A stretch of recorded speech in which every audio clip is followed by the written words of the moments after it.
Yeah, it's pretty cool. Okay, cool. So I will go ahead and pull up your PowerPoint presentation, or I will try to. It might decide it doesn't want to be pulled up. Share screen. There we go. Okay.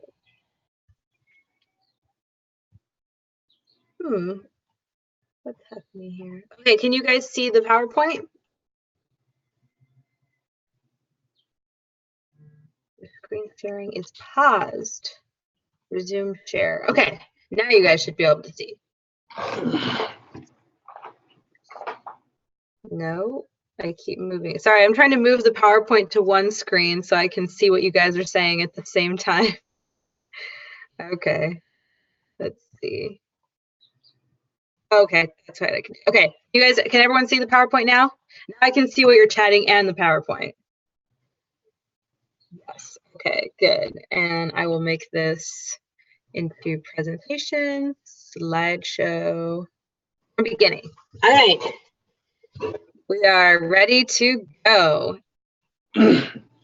Okay, cool. So here's the PowerPoint that I put together, and the title is How to Have the Entrepreneurial Spirit or Entrepreneur Spirit That Wins Jobs. You know, at least for those who haven't really yet been familiar with the American job market, you know, America is known for sort of its big entrepreneurial culture, especially in places like California, you know, the Googles and the Facebooks and the rapid startups.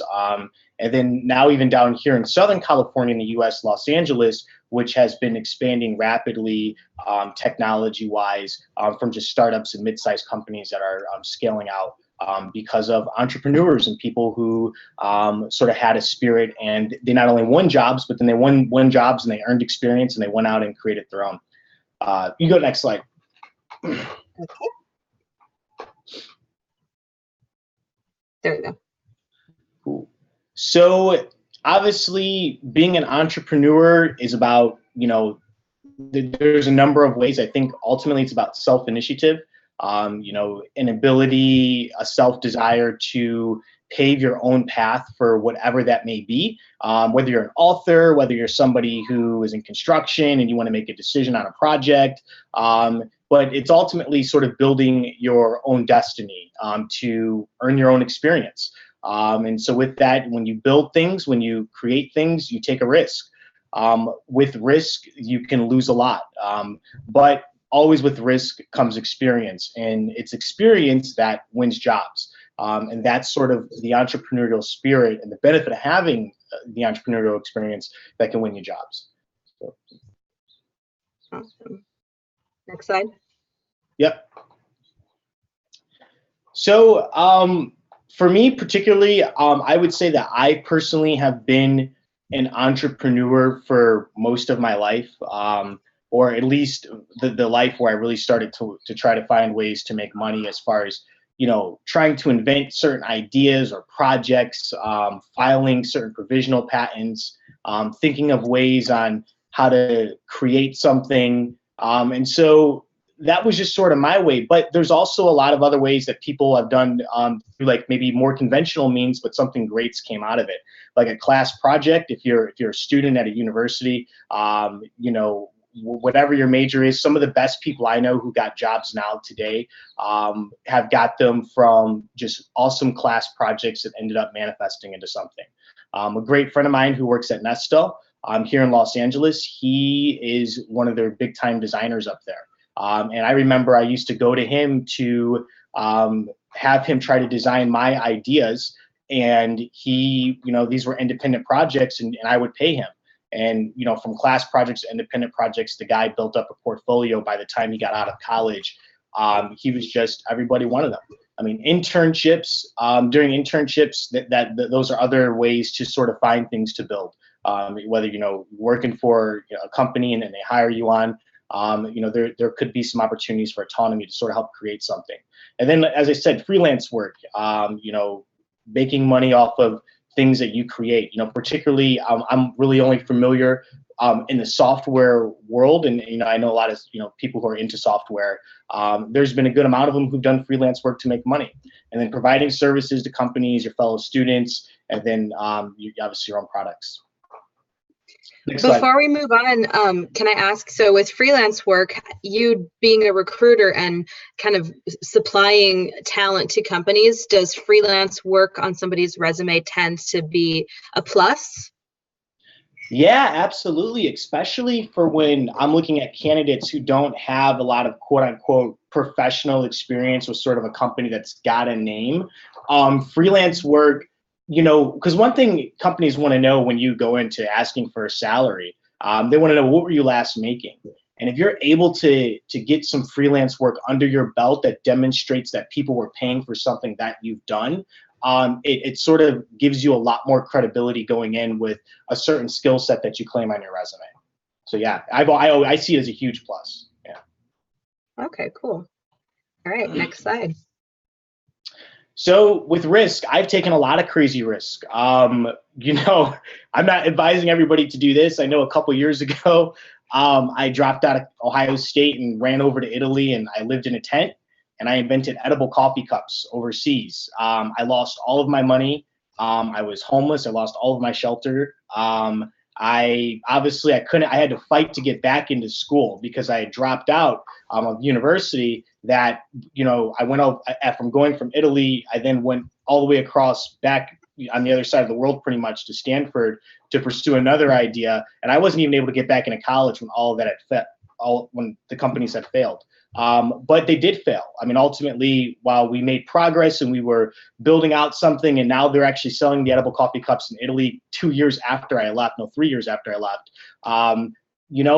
Ultimately, I didn't benefit from it from a financial standpoint, and I lost a lot, and I had to work really hard to get myself back. And yeah, I mean, maybe some people just won't like your project, and that's the risk that you take. But with that risk, anything that you want, anything that you feel is of service that you want to build, that you want to create, it comes with experience, and I think it's all a plus at the end of the day. Next slide. Cool.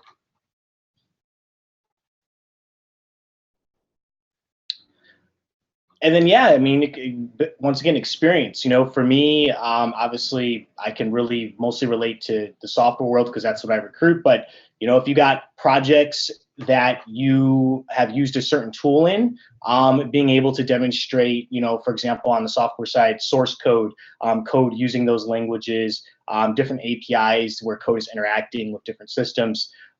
You have experience as a self-starter. That's also an entrepreneurial things tell recruiters, because companies, when they're looking at resumes, the Googles and the Facebooks and the IBMs of the world, they can afford to pay people who have relative little experience coming into the companies, but companies that are mid-sized, that are startups, where you're going to have that opportunity to develop autonomy.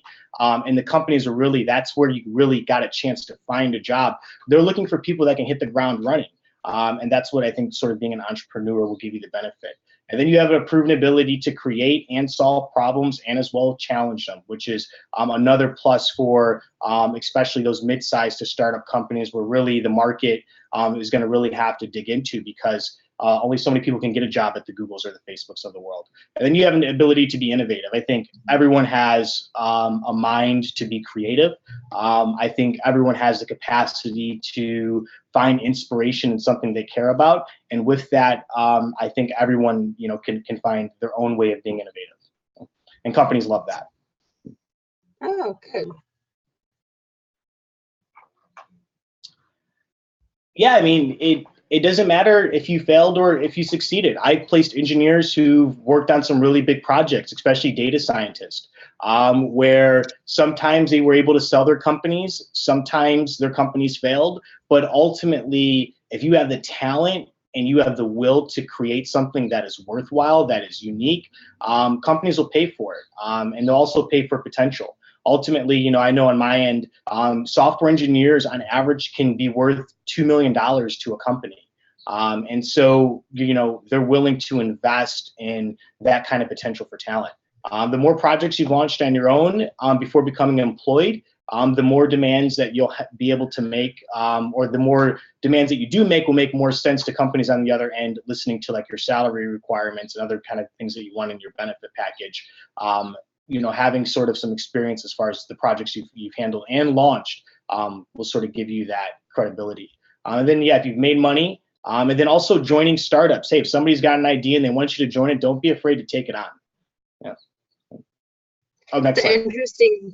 It's interesting because I know a lot of the students that I've talked to, they want to work for Google, they want to work for Facebook. And I've talked to a lot of people that have worked at those companies and they quit because they don't get the opportunity that they thought they were going to have. And they actually moved to a smaller startup company and they felt like they enjoyed it more because they got to make more impact. So I thought that was really interesting that you brought that up.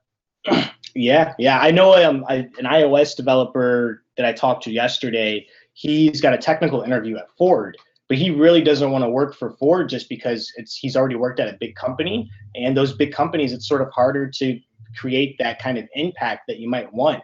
They might provide stability, but ultimately small teams, mid-sized companies, those are the companies that sort of can maneuver sometimes a little bit better. Cool. So how do you get the entrepreneurial spirit? I think that there's an argument where some people say that you're born with it and other people say that you can acquire it. I think for me, I think anyone who's an entrepreneur or has the entrepreneurial spirit or wants to try it out or take it on, I really think in many ways it's in every human being. I think that I've had to learn how to have acquired as much as I felt I was born with it. You have to learn how to ignore fear. I think fear is ultimately can be a big sort of obstacle in our path of reality. And I think that courage is rewarding. I've taken some really huge risks, especially becoming an independent recruiter, having lost my job, having been on the streets for a second time to finally finding an amazing amount of success so far. If I didn't do that, if I wasn't willing to just push or persevere through that, which I think that most people can, they just don't believe they can. I don't think that, I would be sitting here able to have this PowerPoint right now because I would be, I don't know what would be going on with me, but certainly not what's happening now. And then, if you got something you're working on and, sometimes it's hard to believe in it, but you believe in it and doubt starts to creep in, find ways to take inspiration and just being persistent. There were many times so far, even throughout my recruiting experience, before I'd even made a placement, where I would sit and I would just have to push through when it made no sense. Just keep reaching out, keep trying to find candidates, keep making phone calls. And that was the only inspiration I could take, despite the fact that I wasn't going to find any reward in it when I woke up tomorrow in the backseat of my car. And finding a partner who's also looking to be entrepreneurial. I have some of the opportunities that I've been able to create and come across have been from people who were just also wanting to be entrepreneurial, maybe even more entrepreneurial than I was, maybe people who had taken bigger risks than I've ever even taken. And just by, sort of stepping outside of my comfort zone, I was able to gain some experience as far as, what does it mean to launch a project and how hard is it to keep a team together and stuff like that. And network. I mean, the saying is true. It can come down to who you know. Relationships are everything, especially in my business. You want to shake as many hands as possible, meet as many people as possible, and leverage those relationships and leverage them in the most positive way that you can, because that's really going to make the difference. And I guess, on my end, I guess next slide. Yeah. Okay. So, company investment, big companies, the Googles and the Facebooks, they spend several hundreds of millions per year to train employees. These companies can afford to do so. But they're also like ultra competitive to get in. Look, I see resumes from Harvard, MIT, the Stanfords, the Cambridges. It doesn't always matter what school you went to or what company you worked at prior. What really matters is the experience of what came out of that.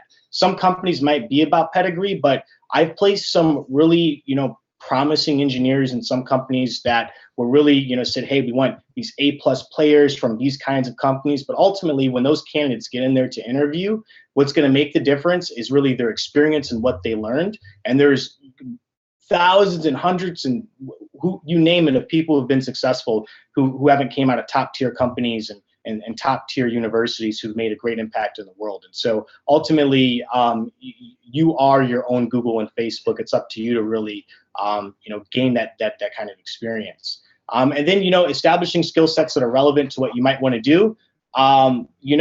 If you can find a focus on something that you want to do as an entrepreneur, and then going into actually getting a job, that will be incredible, because if you can demonstrate in your resume that you have a focus and you have a commitment to your craft, ultimately the best of the best are people who really have a focused skill set and what they want to do.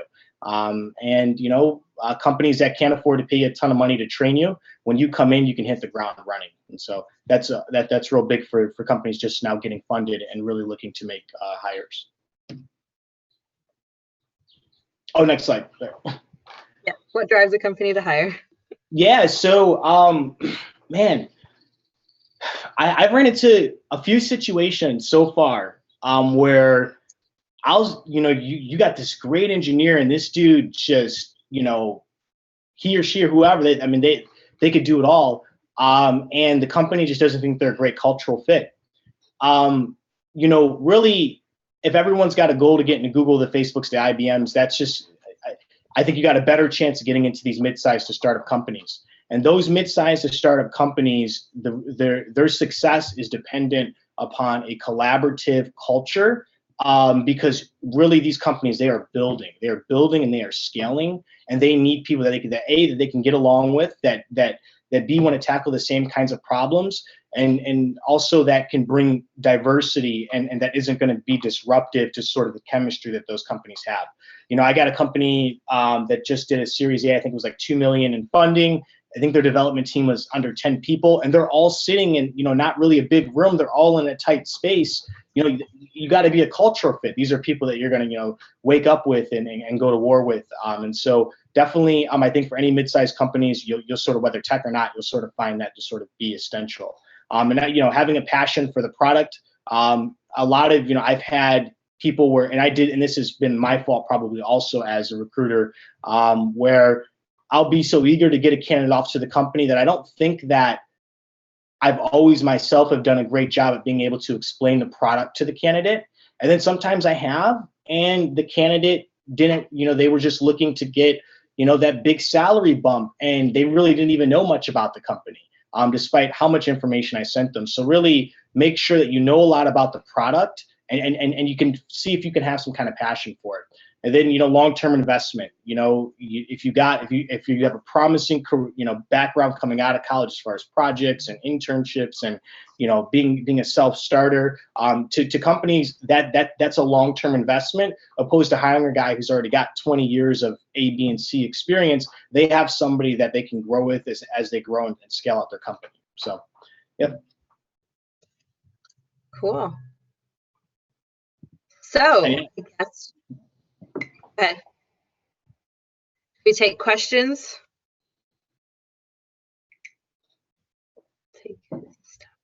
Okay, we'll go back to video. Okay, so let's go ahead and start taking some questions. So anybody who is in our audience, if you have any questions, just type your question into the chat box. And then while we're waiting for you guys to ask a question, I was curious, you mentioned that you had a startup in Italy, which, by the way, your story of living in Italy was very interesting. How would you put that on your resume, and how would you put that on your resume?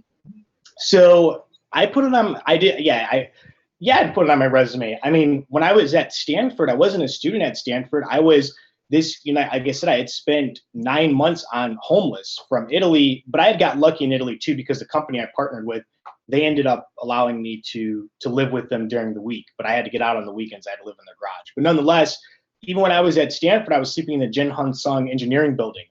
It's right by the Gates Building. And I wasn't a student at Stanford, but I was working with Stanford students on a project that I can demonstrate, that I can show, that I can have references for. And so anything that has a story, that something came out of it, definitely putting a resume. So the edible coffee cups in Italy, because I'd ran out of money. I didn't even speak Italian. I was just on the streets hustling, trying to find a company to work with me, and got lucky.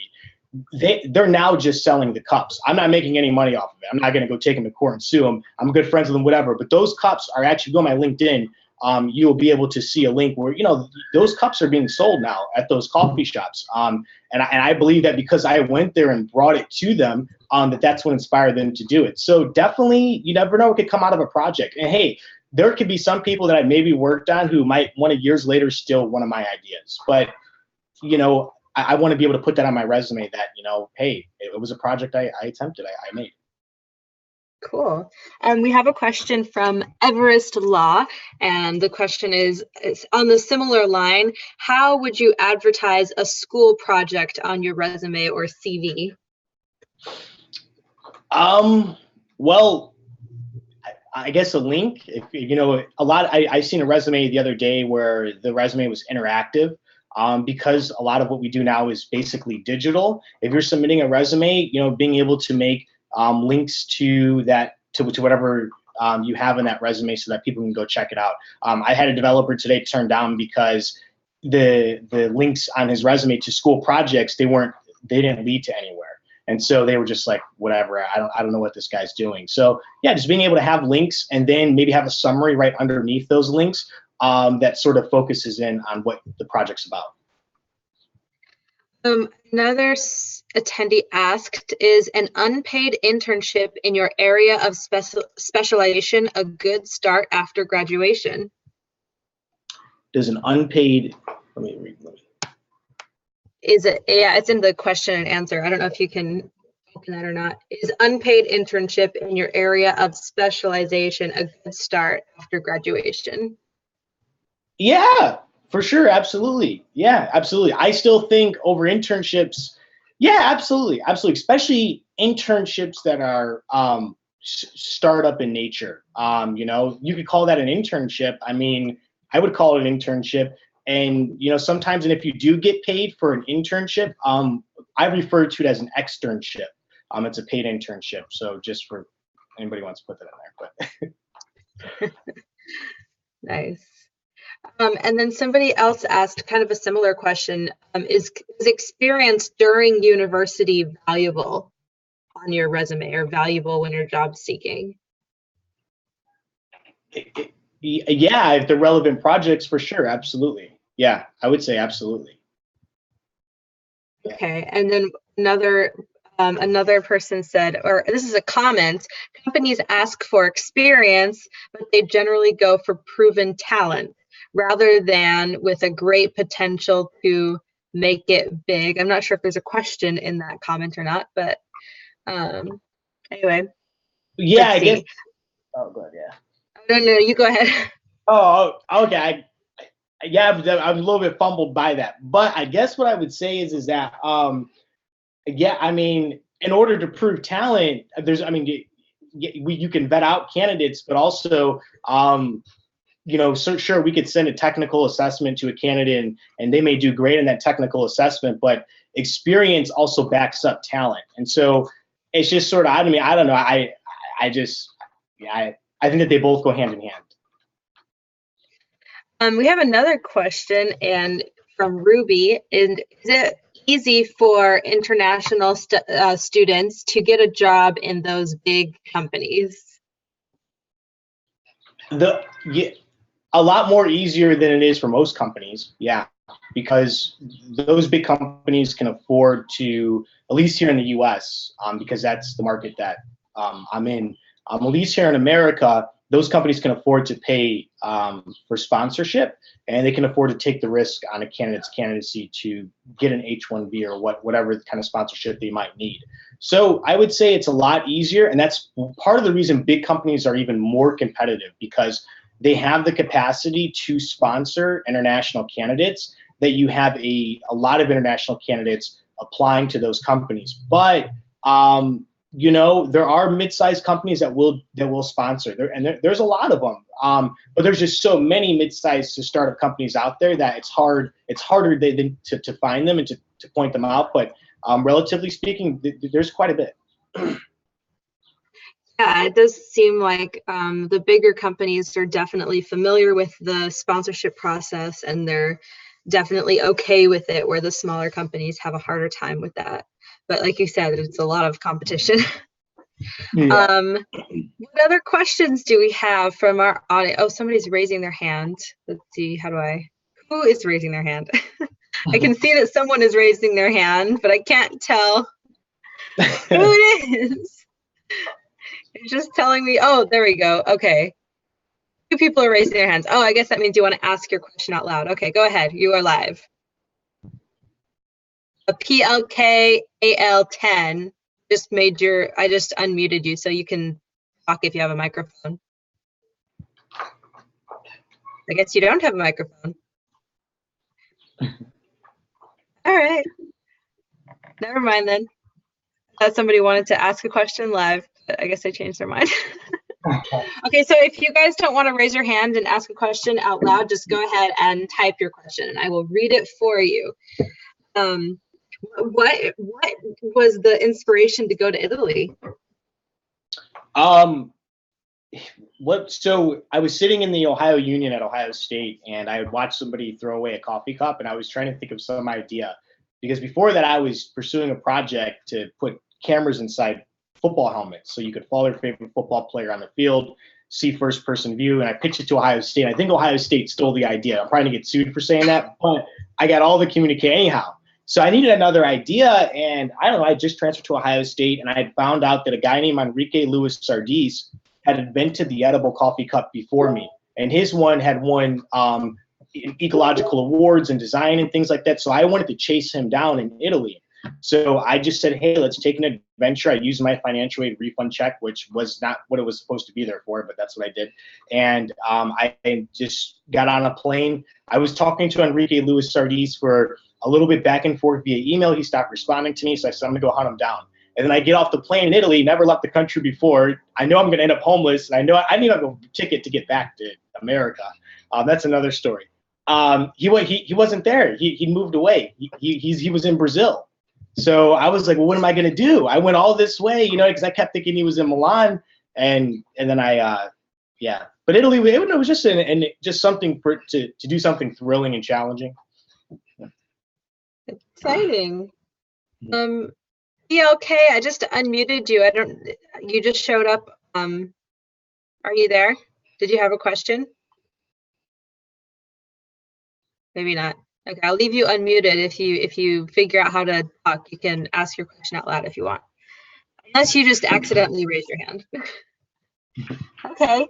You guys have here we go. Is it hard for international students who are seeking jobs under CPT in the US market? Or OPT? Oh, under OPT. I haven't heard it. Oh, well, CPT. I think CPT is when you're getting. Yeah, CPT is when you're in school, and then it's usually related to your major. Like it's a part of your degree.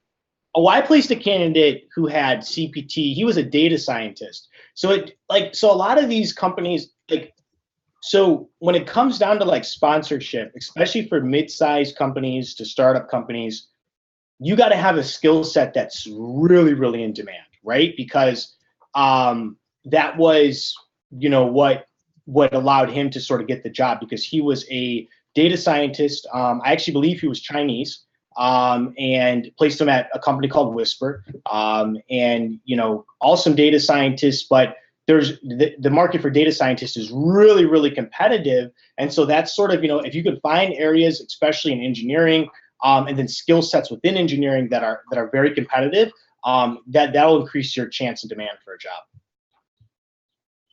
Okay, so if you have the skills, it will be easy, right? I know it's really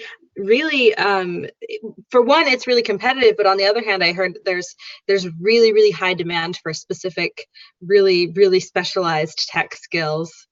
Yeah, that's what I've been hearing. Yeah. Somebody asked if I will sing a Chinese song, and I said I would think about it if 3 more people ask a really awesome question. So I'm leaving that up to you, audience. If you ask some awesome questions, then I might sing a Chinese song and embarrass myself on the webinar, but if not, then guess that's not happening. I just want to, that's pretty funny. It's pretty funny. You know. What do they want you to sing? The national anthem? Oh no, I don't even know the national anthem in Chinese. See, I told you there's a couple people in China on this webinar, and they know me, Yeah. and they know too much about my experience, so they're gonna. Wow. Yeah. No, that doesn't count, Ruby. That question is so not count.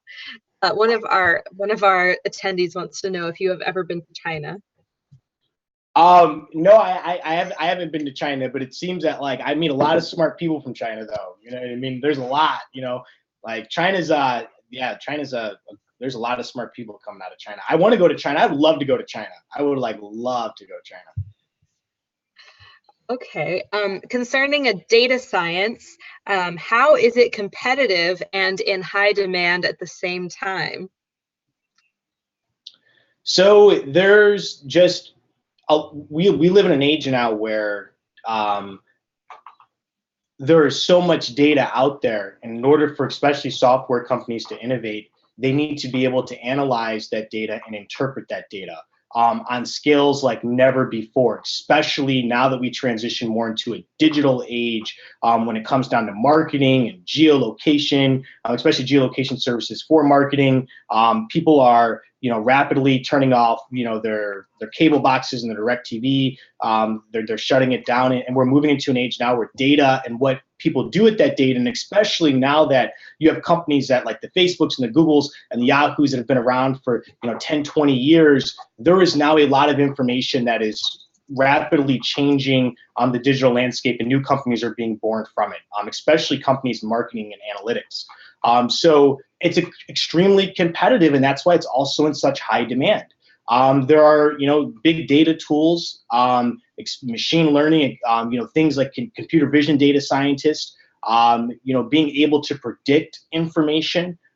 It is a skill set that requires ultimately a lot of people who are great in math and the sciences. And yeah, I mean, that's what everybody wants, especially big companies. Okay. Another question is I think people, they're referring to a company and the hiring manager expect a lot from an entry-level hire. The way he or she worded it is, even though we have that experience in school, how can we tell this to the employer? My guess is what the question is, even with an entry-level position, they expect several years of experience, and think what she means is, how do you show experience that you had during your university years on your resume as actual experience? Well, I don't know personally of any. I mean, so I've worked a few entry-level jobs, and I ultimately didn't get any candidate hired, but an entry-level candidate, I believe, did get hired. I wasn't the one that placed them. And it was just, that's just a tough question. I mean, companies are going to have a standard of what kind of candidate they want to bring in. Even if it's entry level, it's still going to be competitive. It's not just like you say, okay, well, it's entry level. This job shouldn't be extremely hard to get in, but there's a lot of entry-level candidates out there that just make it that much more competitive. Like I said, in order to stand out is during your college years to gain that experience.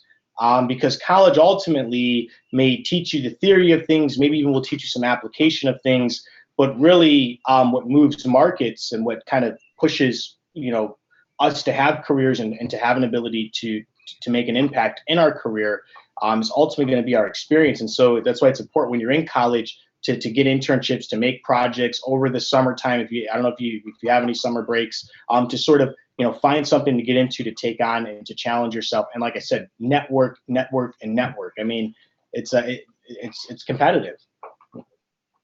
We have another tricky question here.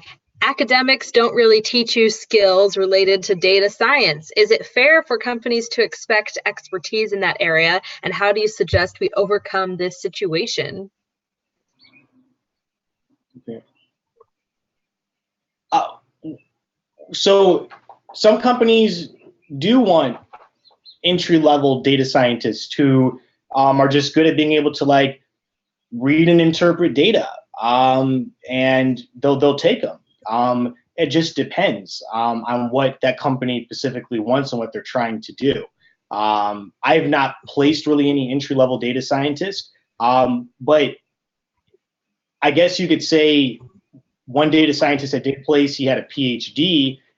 He didn't have like a lot of real work experience as far as like working for a company, but he had a lot of production experience as a data scientist. He had some awesome projects he worked on, and I mean he had a PhD. And so, I mean, I don't know. I think that's just sort of it just depends on the company. I guess what the question really is how do you learn to be a data scientist? Where do you get that knowledge or experience before you start a job, if that's what you want to do? Statistics, mathematics, learning even big data tools like R, and maybe even things like Scala, that, you know, things that can maybe predict certain outcomes, mathematical prediction languages. That's what yeah. Statistics. These are good questions. My favorite class. Yeah. Oh yeah, these are good questions. I'm like, yeah, I mean, that's a good question. So somebody wants to know, compared to the data science skill set, how is the demand for mid-level or the senior Java developers? So yeah, I was working a senior Java development position. Java has been around for a while. I mean, it's still there, especially full stack Java developers. I know a lot of Java developers though that are like mainly like, you know, back end, like big data developers and architects who work with Java. But yeah, Java is still a pretty demanding language. A lot of the, you know, newer languages like, you know, languages like the mean stack are becoming really, really popular. Like, you know, your Mongo, your Express, your Angulars, your Nodes, even Ruby on Rails. Really, if you are a computer software developer, Ruby on Rails, I think, is a great language. It's a language that's very easy to interpret. A lot of developers like it because its easy layout and its ability to store information. So yeah. How about C++ in data science? I don't really have any familiar with C++. I've actually never recruited ever for C++. I wouldn't really be able to tell you. Okay. We did kind of go over this a little bit earlier, but somebody wants to know what you think of working for a startup versus a big company. But we did kind of talk over that earlier, so maybe just really quick. So startups, what do I think? I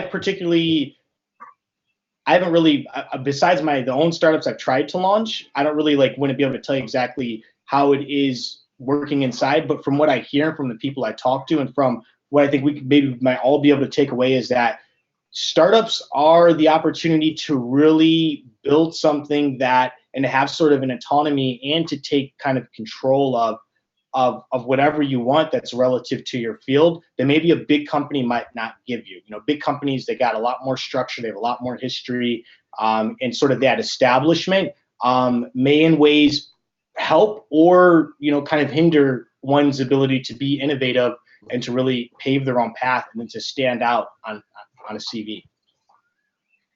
Sure, that makes sense to me. Okay, it's about time for us to be finished with the panel. Does anybody have any final questions before we get out of here? Or do you have any final comments that you would like to say to everyone before we leave?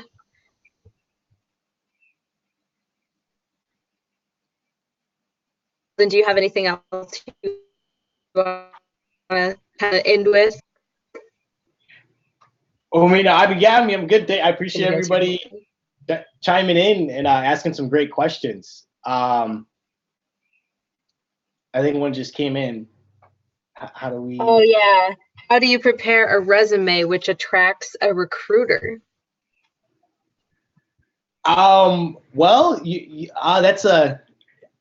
just got to make it awesome. I mean, you could, I don't really know. I guess when I look at resumes, I just look at the experience. I mean, because there's so many different ways to write a resume. If you have a campus like career specialist, they'll be able to sort of probably give you better information than I can. Just because I look at so many resumes and they all look different, and you sort of, I don't know. I think it just depends. Sure.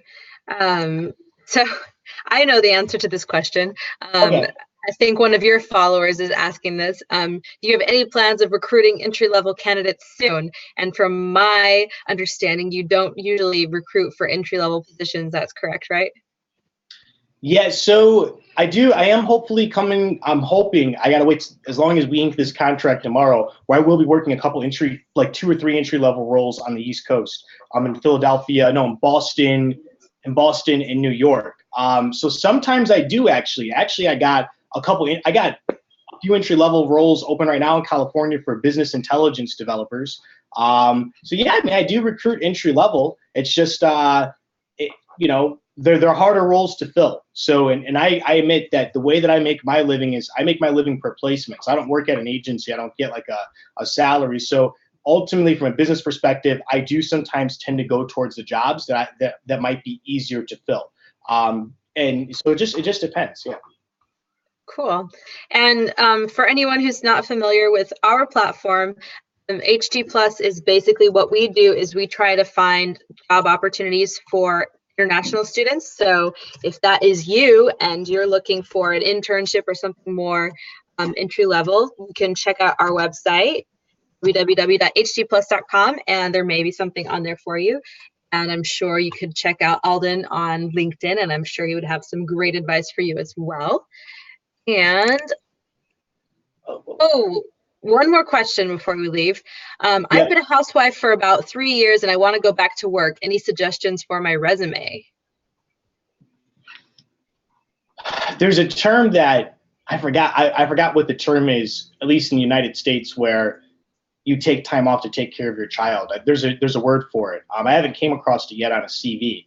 I think just being upfront about that, because you are going to have that gap in your resume. If you're finding anything that you can do that might be relative to, I mean, I don't know what kind of career you had or what you're looking to have, but I know, once again, if it was for software developer, if you're programming at home and you're doing some freelance, or you're working somehow to continue to stay up to date on your skill set, that's going to be huge. I meet people who sometimes they have older tech stacks and they're not working with the newest and the latest, greatest tools on the market, and they sort of get pushed behind and they fall behind as far as their ability to demand salary and to even find a job. So I guess it depends on person to person. So cool. So they asked me to sing a song, Alden. I'm going to leave the final decision up to you, whether or not that happens. You're our guest today. Well, I mean, yeah, go ahead. That'll be interesting. Okay. Yes, that is the name, HG Plus Consulting. If you're looking for us online, someone just asked a question about what our company name was. Okay. Here's my LinkedIn. I'm just going to shoot my LinkedIn. So before I do that, I'll just mention again, you can go to our website and then he just put on his LinkedIn. So check out his LinkedIn, of course. And then we also, we have events. If you're in the Los Angeles area, we also have a team in New York. What is that sound? Hold on, mute one of our attendees. There we go. We have events in Los Angeles and the New York area. We did our International Career Fair on April 1st, and we're looking forward to doing another career fair later this year. So keep your ears open for that. You can follow us on Facebook. Just search for HG Plus on Facebook. I should have memorized our Facebook. Oh, I know what it is. It's at ERHG Plus is our Facebook name. So you can find us on Facebook. You can find us on YouTube. We do small events around the year for, you know, networking. We have panelists come and talk to students all the time. So follow us on Facebook, on our blog, look at our job openings, and we'll try to help you out. And Alden, you were fantastic. Thank you so much for taking the time out of your day to come and give some advice to the international student community. And with that, now I'm going to embarrass myself in front of all of you and sing a song in Chinese. We call this song Friend or 朋友。这些年，一个人，风也过，雨也走，有过泪，有过错，还记得坚持什么？真爱过，才会懂，会寂寞，会回首，总有梦，总有你在心中。朋友一生一起走，那些日子不再有。一句话，一辈子，一生情，一杯酒。朋友不曾孤单过，一生朋友你会懂。还有伤，还有痛，还要走，还有我。You're gonna sing a song in Italian, right? No, you know, I barely know any Italian. You know what's crazy is I in order to graduate college, I'll just be honest, I had to take 2 Italian classes. In the last class, in order to graduate, I never even got my degree last year, is I had to get a D in Italian. And you would think that, I mean, I lived in Italy for a few months, I would have known some Italian. I barely passed the class. I mean, it was just like, you know, like I could understand it, you know, buongiorno and, you know, and buonasera and all that stuff, like good night, good morning, and ciao, and, you know, and all that stuff. But really, no, I don't know any Italian. Yeah. All right. Well, cool. Thanks again for coming to today's webinar. Everybody, thanks for attending, and hopefully we will see you at the next one. Oh, one of our guests says, I don't know what it means. Oh, I think he said you speak fast. Oh, I do. I probably do. Yeah, I need to work on that. I do. Okay. Means you're excited, right? No, I just, yeah, I'm what you're saying. Maybe it's the coffee. Yeah, probably the coffee. Do you have some of the coffee, the edible coffee cups? Is that what you drink your coffee from usually? I wish. They were hard to make. Oh, they were hard to make. I think they got a machine now that makes them. We were trying. That was part of the problem. The machine was like $100,000, and so we were making them with hand, like with the pastry shop that we had. And so yeah. Well, very exciting. I would buy that. Oh, they're going to be coming out here. Yeah, they'll be out here. Some companies have already started to make them. So who knows? Yeah. Looking forward to that. Keep your eyes open for edible coffee cups, guys. And we'll see you all later. Have a good afternoon. Yep. Take care, guys. Take care. Bye.